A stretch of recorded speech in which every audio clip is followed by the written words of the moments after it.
the Cowabunga Collection came out, and I'd like to tell you all the ways I bought it. Let's just start with the fact I have it back there.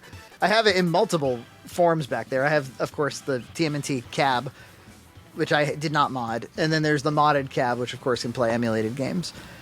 And then when it came out, I bought the limited edition $150 box because I thought that it probably had cool things. What are you doing? I don't know. And then what's in it? What do you want? We'll get to that. We'll get to that in a minute. So I always like for my games to be available, at least on the Switch, to be available digitally, so I can be extra lazy about loading them up, especially with the handhelds, because you're out and about. So I bought. This does not come with a digital code or anything. So I bought the $40 digital on Switch in addition to this $150. And then EJ, I said, oh, you know what? It's cool that it's available for Xbox too. And I bought it for Xbox as well. So I bought it 3 times. And not to mention, I already had all of these games highly available to me. I feel like I'm just not that huge of a fan of most major game releases in the first place. And so when I'm excited about one, you have to buy it 3 times. You have to buy it 3 times. Does that make sense to everybody? All right, so shall we unbox? And see if this thing is worth $150. So it starts with, I think this is some Kevin Eastman art. I think. Oh, looks cool. Ninja Turtles, you know. Yeah. It's got a gloss finish. No, nice. So that's definitely really a nice touch from limited edition. Really describe it. What do you think? It says Cowabunga Collection on the side. Now, I bet John could tell us the printing process. I've heard people say, what's Cowabunga Collection versus what's Shredder's Revenge? Like they came out a little too close together. Yeah, it's true. It is true. Yeah. There's some brand confusion there. It reminds me a bit of Sonic Mania and Sonic Origins, but of course those have 5-year release differences. But sort of the concept's the same, which is like you make a new retro-inspired version of the thing for the franchise, and then you release a collection of where it all came from. Kind of, you know, and all the branding and all the packaging basically like match. Of course, we have the sealed, useless physical version of the game. That you already have a digital copy downloaded onto your system right at this moment. Yes, I'll just, you know. All right, a cloth poster of some kind. Look, Turtles in Time. Can you see it okay? That's pretty sick, okay. That's pretty sick. That's pretty sick right there. Oh, I've been holding it. Well, no, there is no upside down in Turtles in Time. No, it's a vortex. It's cool. The question is this: when something is a cloth, well, I guess they made it a cloth so that they could fold it, and it wouldn't be that big of a deal that it was folded. Yeah, you put it. Yeah, and if you're like eating your lunch, you could wipe your face with it. Oh, thank you, Kevin Eastman, for the memories. Oh, you made it. I wipe up my spaghetti. You gave me a wonderful childhood and a wonderful way to clean up my spaghetti. So, all right, I want to tally the dollars here. So, $150 for this box. So far, what's our that box? This was $150. Yes, from limited edition games. So the game was $40, right? That's what it costs. Didn't they just get bought out by somebody recently? Oh, did they? Limited games. Let me look that up. All right, then we've got pins, enamel pins. So if you are a goth, you can put them on your canvas bag. They're cute. There's one that's a turtle blimp. There's one that's Krang, you know, and it's that sprite from the arcade game that's the exact same sprite as like one of the mutants from the X-Men arcade game. You know what I'm talking about? Right, yeah. Yeah. Turtle Van, of course, lovely, classic, Technodrome, and what appears to be a foot soldier like mid-leap or something.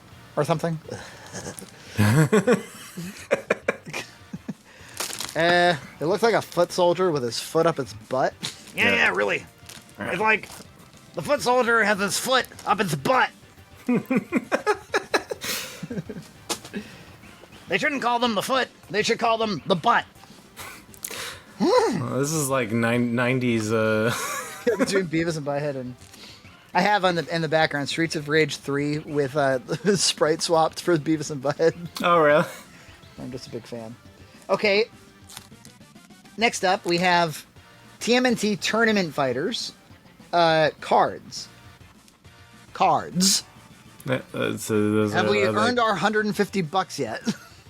Would you like display those? Would you? Are they? They're not like playing cards. They're You know just damn well what's going to happen. These are going to end up in this box, and then the box is going to end up somewhere They're on the shelf. on the shelf. Let's open a couple of these. Yes, Limited Run Games was purchased by Embracer Group recently.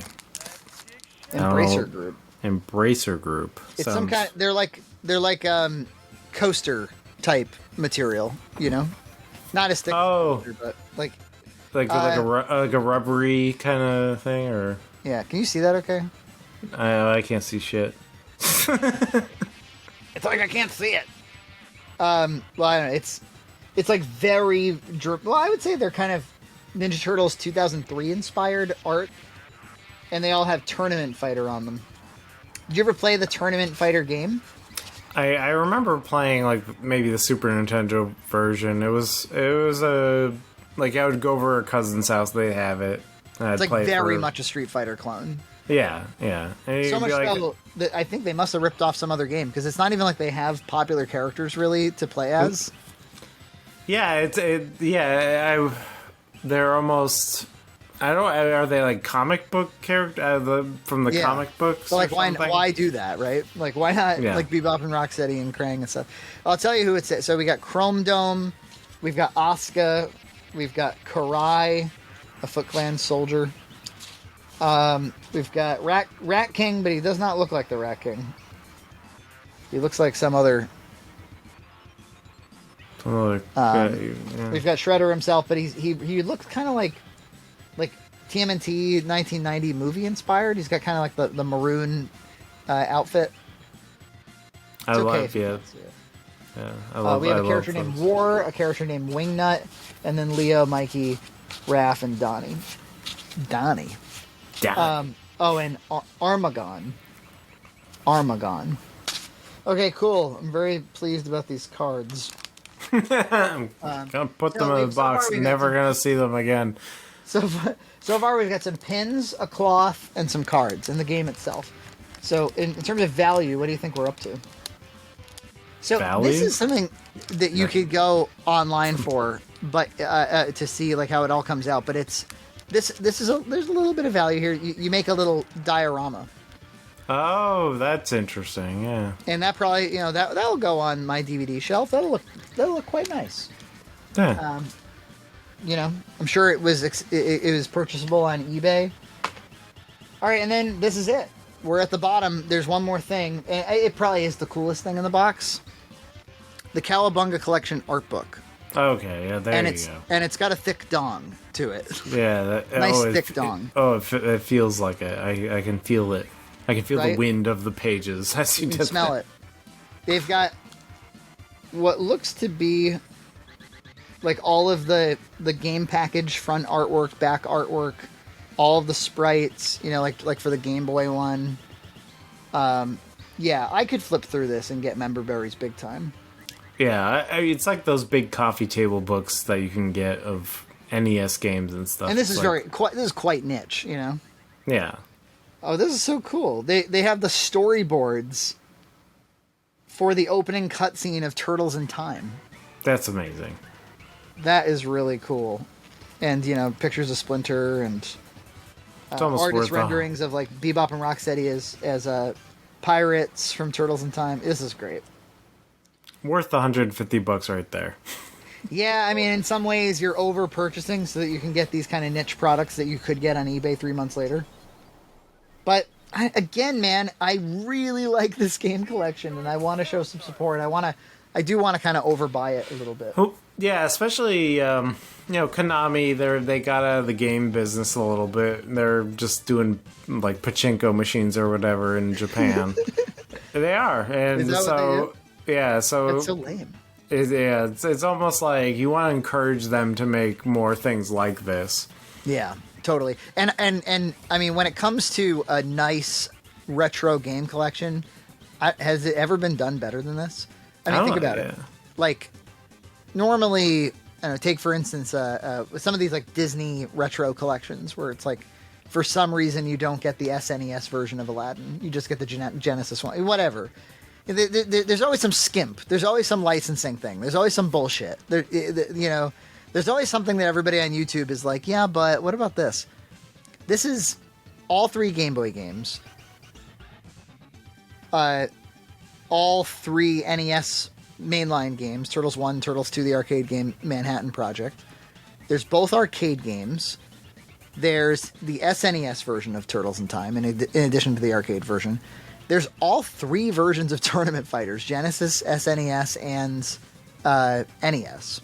That's pretty good. Oh, and then the Japanese alternate version for every single one of them. Yeah, that's crazy. And then they have this thing called the Turtle Lair, where you can see all of the original manuals, all of the original box art for every region. They've got the soundtrack, of course, which, like, what good is the soundtrack? But actually, just tonight we were playing it, and Gloria was like, go to the Turtle Den and open one of the... They have, like, cassette tapes. They have, like, the artwork and stuff. It's pretty cute. It's really, really, really nicely... Somebody said, let's not fuck this up, shall we? Like, let's make this really great.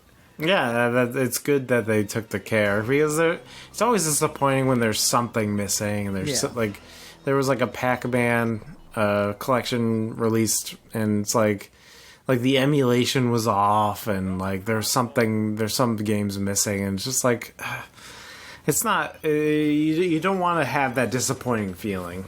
Well, there's one thing that's missing. It's not their fault, but it's missing. References to Pizza Hut.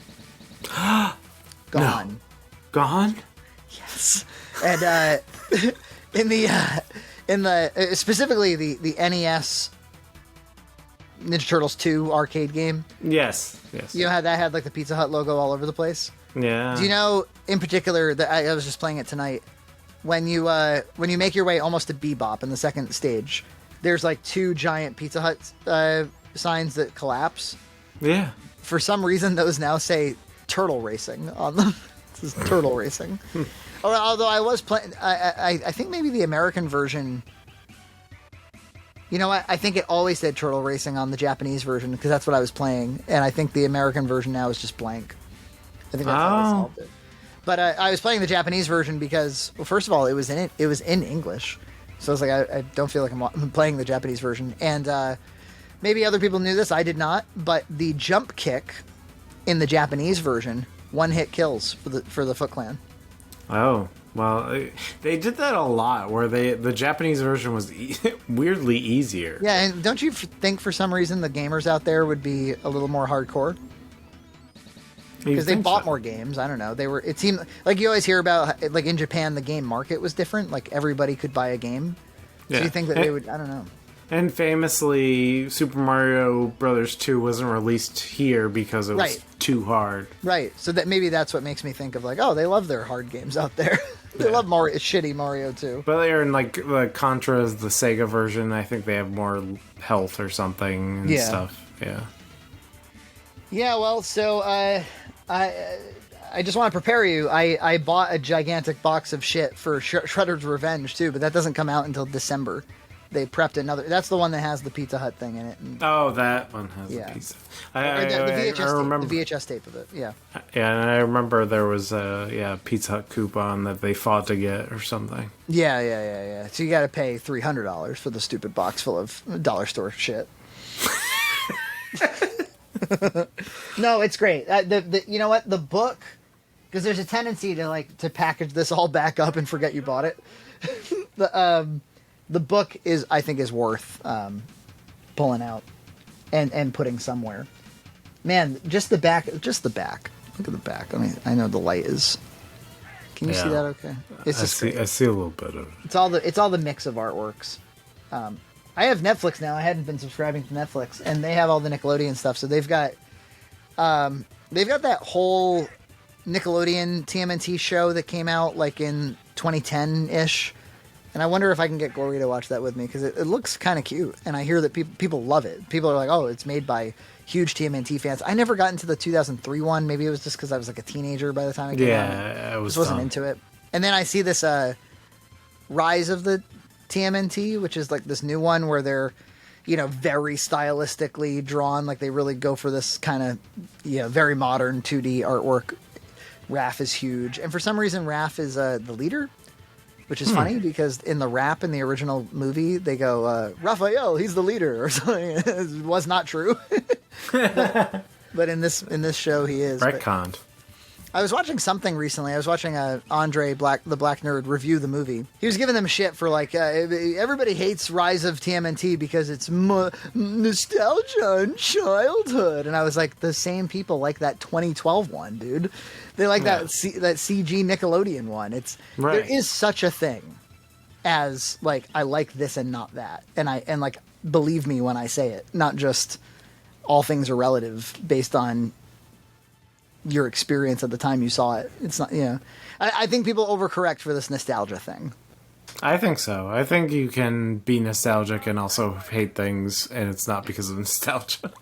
Yeah, yes, I'm sure it skews opinions, or you give more grace to something that maybe didn't deserve it because you have fond memories of it or whatever. But let's not then let that be like, oh, and now I can't like, I can't genuinely like or dislike anything. Everything's like extremely colored. Subscribe to Red Cow Entertainment on Patreon for full episodes every other week.